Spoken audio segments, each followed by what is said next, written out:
अब फ्रेंड अगला क्वेश्चन हमारा कह रहा है कि define thermodynamic system and explain open close and isolated system. यानी थर्मोडायनेमिक सिस्टम क्या है, हमें एक्सप्लेन करना है ओपन क्लोज और आइसोलेटेड सिस्टम को।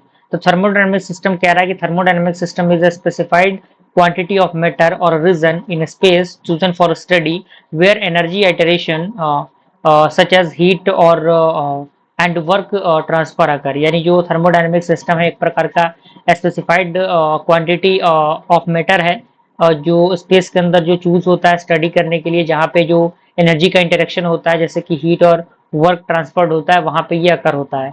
अगला पॉइंट कह रहा है कि the boundary separate the system from surrounding. यानी जो बाउंड्री होता है जो सेपरेट होता है सिस्टम से उसके सराउंडिंग के according, and can be real और इमेजिनरी। जो क्या हो सकता है, रियल और इमेजिनरी हो सकता है फिक्स करने के लिए और मूव किसी चीज को मूव करने के लिए।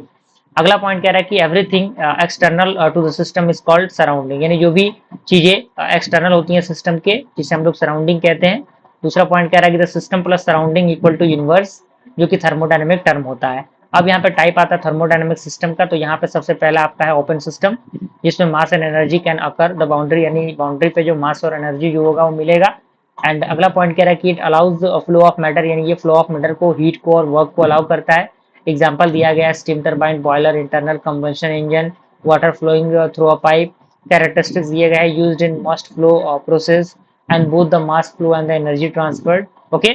दूसरा आपका है क्लोज सिस्टम। ये इसके अंदर कह रहा है only energy can cross the boundary. यानी केवल एनर्जी जो होता है वो बाउंड्री को क्रॉस कर सकता है। मास रिमेन्स जो होंगे, यानी मास जो होंगे इसके अंदर वो कांस्टेंट होंगे। और इसके अंदर दूसरा पॉइंट कह रहा है नो मैटर इंटर्स और लीव्स द सिस्टम। यानी कोई भी मैटर इसके अंदर इंटर नहीं कर सकता और ना ही निकल सकता सिस्टम से। एग्जाम्पल दिया हुआ है gas inside a sealed piston cylinder agreement. जो भी गैस किसी एक सील पिस्टन सिलेंडर के अंदर होते हैं वो होते हैं। और दूसरा पॉइंट कह रहा है कि रेफ्रिजरेटर, जो कि आपके सामने दिया गया है, आप यहाँ पे अच्छी तरीके से इनको देख के समझ सकते हैं। सारी चीजें यहाँ पे मेंशन की गई है, कोई परेशानी कोई दिक्कत यहाँ पे आपको नहीं होगी। आप अच्छी तरीके से इन चीजों को एक्सेस कर सकते हैं, है कि नहीं।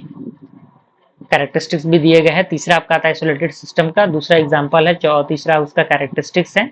और यहाँ पे कंपैरिजन टेबल है, क्योंकि एट द लास्ट पॉइंट कम से कम इतनी चीज आपको पता होनी चाहिए जिससे कि आप ओवरव्यू एग्जामिनेशन के अंदर लिख पाए। Thank you.